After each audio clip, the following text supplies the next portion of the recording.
할렐루야. 오늘도 새날을 주신 하나님을 찬양합니다. 오늘은 찬송가 450장을 우리 함께 찬송하면서 주님 내 평생 소원 이거 하나밖에 없습니다. 이 평생 주의 일 하다가 주님 앞에 가는 것 이것뿐입니다. 나의 신앙의 고백으로 우리 짧으니까 마지막 절까지 가사를 생각하며 함께 찬송하겠습니다. 내 평생 소원 이것뿐 주의 일 하다가 이 세상이 별하는 날 주 앞에 가리라. 꿈같이 헛된 세상 일 취할 건 무엇냐. 이 수고함 많아여도 헛된 것뿐일세. 불같은 시험 많으나 겁내지 맙시다. 구주의 권능 크시니 이기고 남겠네. 금보다 귀한 믿음은 참보배 되도다. 이 진리 믿는 사람들 다 복을 받겠네. 살같이 빠른 광음을 주 위에 아끼세. 온 몸과 마음을 바치고 힘써서 일하세.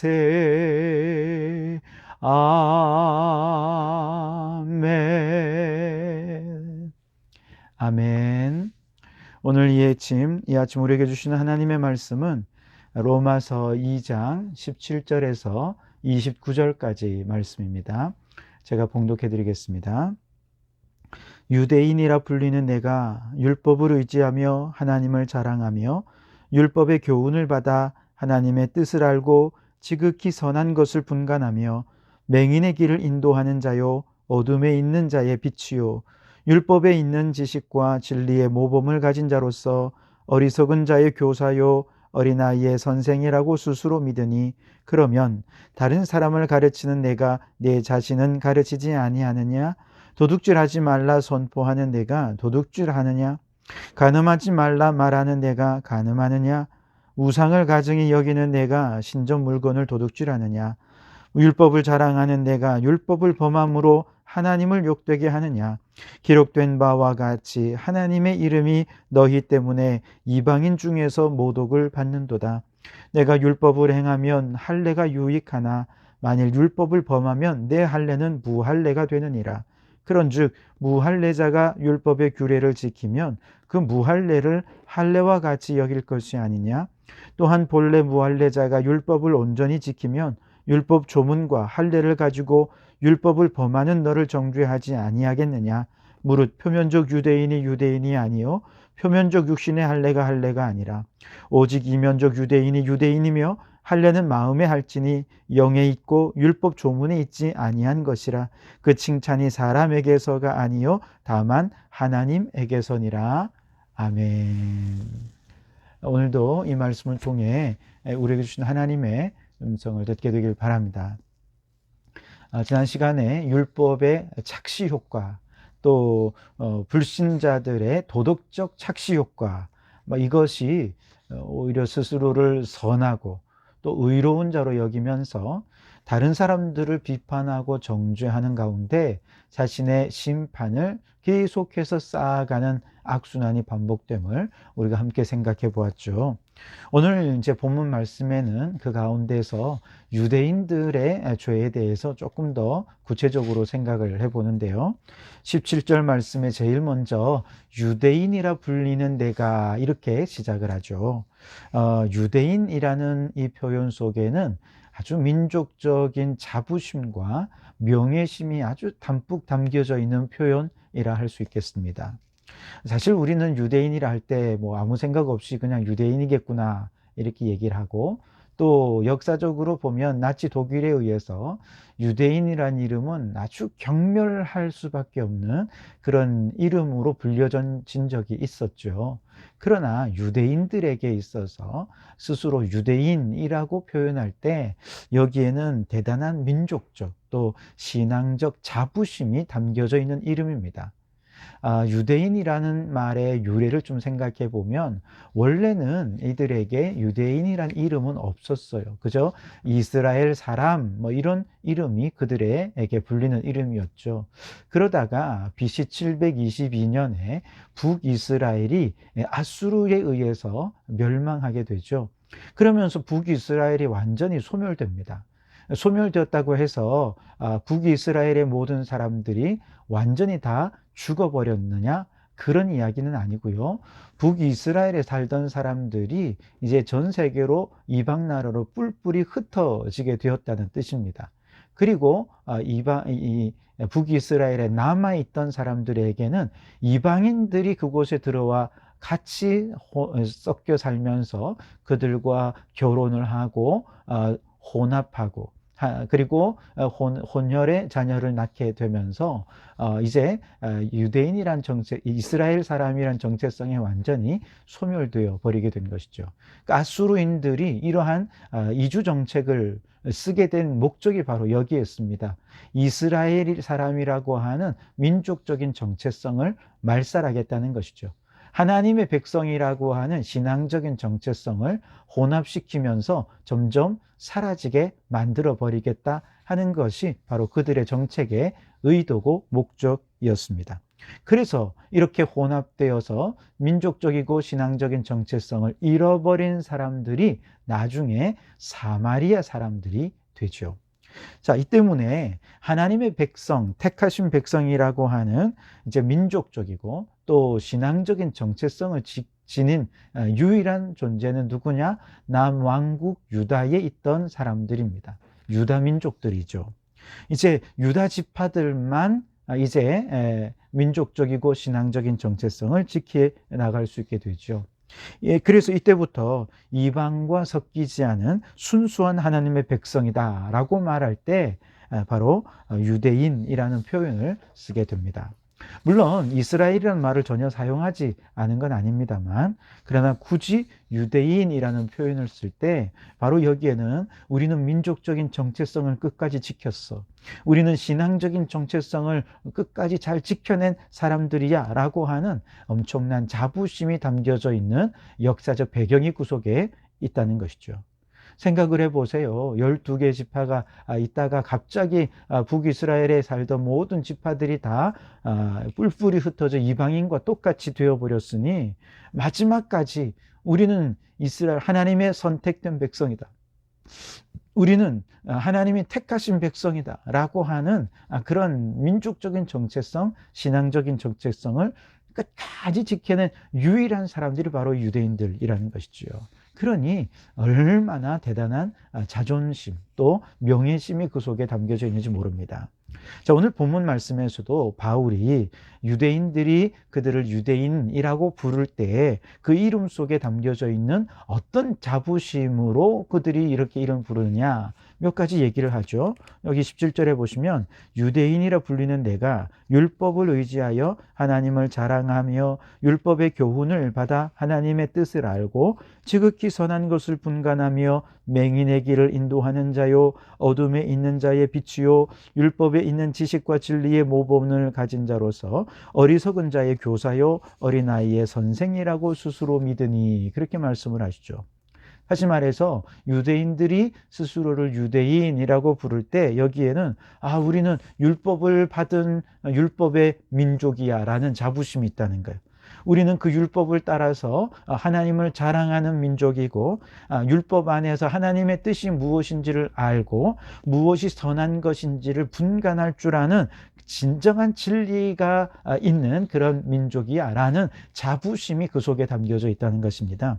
또 유대인이라고 이름을 부르면 여기에는 진리를 모른 채 영적으로 눈이 가리워진 영적 맹인이 된 사람들을 인도해낼 수 있는 유일한 민족이 우리 유대인들이야 라고 하는 자부심, 또 진리를 모른 채 어둠 속에 살아가는 사람들을 진리의 빛을 비추어 줄 수 있는 유일한 그 빛을 가진 민족이 우리 유대인이야.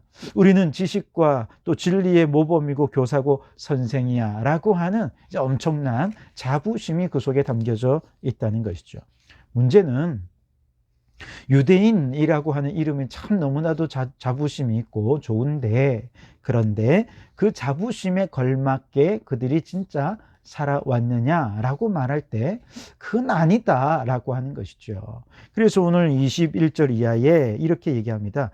그러면 다른 사람을 가르치는 네가 네 자신을 가르치지 않느냐? 도둑질하지 말라 선포하는 내가 도둑질하느냐? 간음하지 말라 하는 내가 간음하느냐? 우상을 가증히 여기는 내가 신저 물건을 도둑질하느냐? 율법을 자랑하는 내가 율법을 범함으로 하나님을 욕되게 하느냐? 그러면서 유대인이란 자부심은 엄청나게 가지고 있으면서 그 이름에 걸맞는 삶을 전혀 살지 못하는 아주 위선적이고 이중인격적인 그런 삶의 모습을 바울이 적나라하게 지적하고 있는 것이죠. 옛말에 유명무실이라는 사자성어가 있지 않습니까?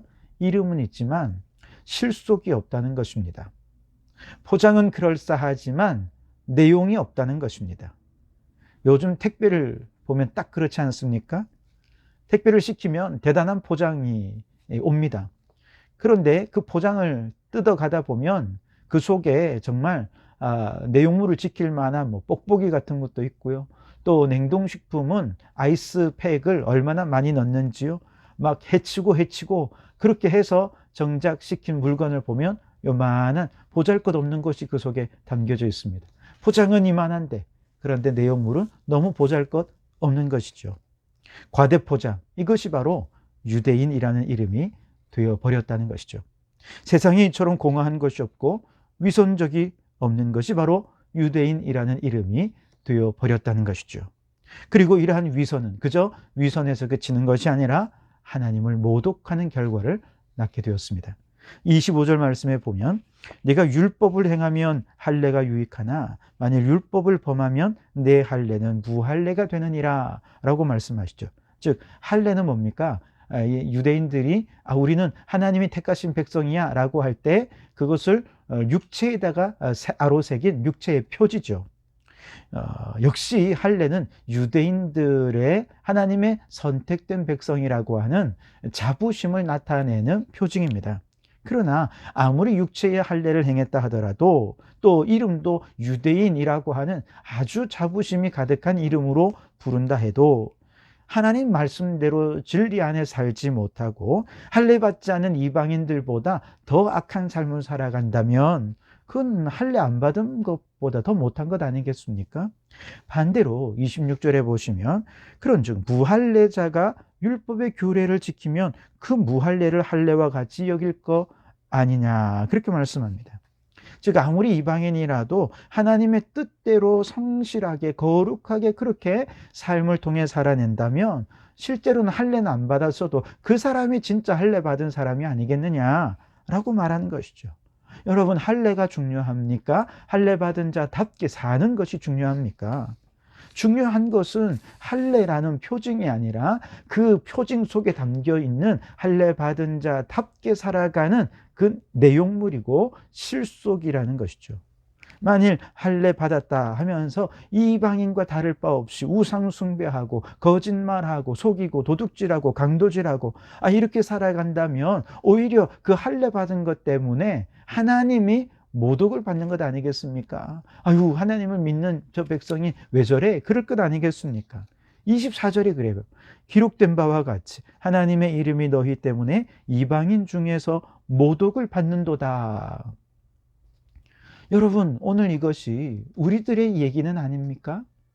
우리는 거룩한 무리, 즉 성도라고 하는 너무나도 아름다운 이름, 명예로운 이름을 가지고 있습니다. 우리는 그리스도를 따르는 사람이라는 그리스도인 혹은 영어로는 크리스찬이라는 이름을 가지고 있습니다. 그런데 안타깝게도 우리 성도들에게서 거룩함을 찾아보기가 어렵습니다. 크리스천이라고 말하면서 예수님을 닮은 인격이나 삶의 모습이 보이질 않는 거예요. 이렇게 이중적이고 위선적인 그리스도인의 모습을 보면서 아유, 예수 믿는 사람이 말은 번지르르하게 자라면서 숭 엉터리야, 삶은 숭 엉터리야. 아, 예수 믿는 사람들이 그렇게 사랑 얘기하면서 정작 사랑이 어디 있어? 라고 말합니다. 예수 믿는 사람들이 예수 안 믿는 사람보다 더해 라고 하는 얘기가 심심찮게 들려줍니다. 우리의 위성적이고 유명무실한 이름 때문에 하나님이 오히려 모독을 당하는 이런 현실이 오늘 우리들의 부끄러운 모습이라는 것이죠. 우리 주님은 오늘 이 말씀을 통해 우리에게 도전하십니다. 이제 실속 있는 삶을 살라고, 그 이름에 걸맞는 삶을 살라고. 그래서 27절, 28절에는 이렇게 말하죠. 표면적 유대인이 유대인이 아니라 이면적 유대인이 유대인이다. 내면적이고 실속 있는 유대인, 실질적인 유대인, 그 멋진 이름에 걸맞는 사람이 바로 진짜 유대인이라는 것이죠. 육신적 할례가 진짜 할례가 아니라 마음의 할례를 받은 사람, 그래서 정말로 하나님의 백성답게 살아가는 그 사람이 진짜 할례를 받은 사람이 아니겠느냐? 라고 말합니다. 여러분, 그렇습니다. 우리가 그리스도인이라고 하는 이름이 있다면 그 이름에 대한 자부심을 갖기 원합니다. 그리고 그 이름에 합당하게 예수님을 닮은 인격과 그런 삶을 드러내는 우리가 되길 바랍니다. 성도라고 하는 이름에 자부심을 가지기 바랍니다. 그리고 그 이름에 걸맞게 거룩한 삶을 드러내며 살아가는 성도들이 되시기 바랍니다. 그래서 더 이상 우리를 통해 하나님의 이름이 모독당하는 것이 아니라 하나님의 이름이 영광을 받으시게 되는 우리가 될 수 있기를 주님의 이름으로 축원합니다. 기도하시겠습니다. 하나님, 감사합니다. 오늘도 이 아침 우리에게 도전해 주시니 감사합니다. 유대인이라는 이름이 유명무실해졌을 때 하나님의 이름이 모독을 받으셨던 너무나도 안타까운 역사를 보면서 우리에게 성도라고 하는, 그리스도인이라고 하는 너무나도 자부심 넘치고 명예심 가득하고 아름다운 이름을 우리에게 주셨건만 그 이름에 합당한 삶을 살지 못하여서 여전히 하나님의 이름이 모독을 받는 현실 우리가 살아가고 있습니다. 안타깝게 여기고 죄스럽게 여기고 하나님 앞에 부끄러워하는 우리들이 되게 해 주옵소서. 그리고 통렬히 회복함으로, 회개함으로 이제는 그 이름에 합당한 삶을 살게 해 주옵소서. 그리스도인이란 이름에 합당하게 예수님의 인격과 성품과 삶을 닮아가게 해 주옵소서. 성도라고 하는 이름에 걸맞게 거룩한 삶을 살게 해 주시옵소서. 우리의 삶을 통해 하나님의 이름이 영광을 받으시는 삶이 되게 해 주시옵소서. 예수님 이름으로 기도하옵나이다. 아멘.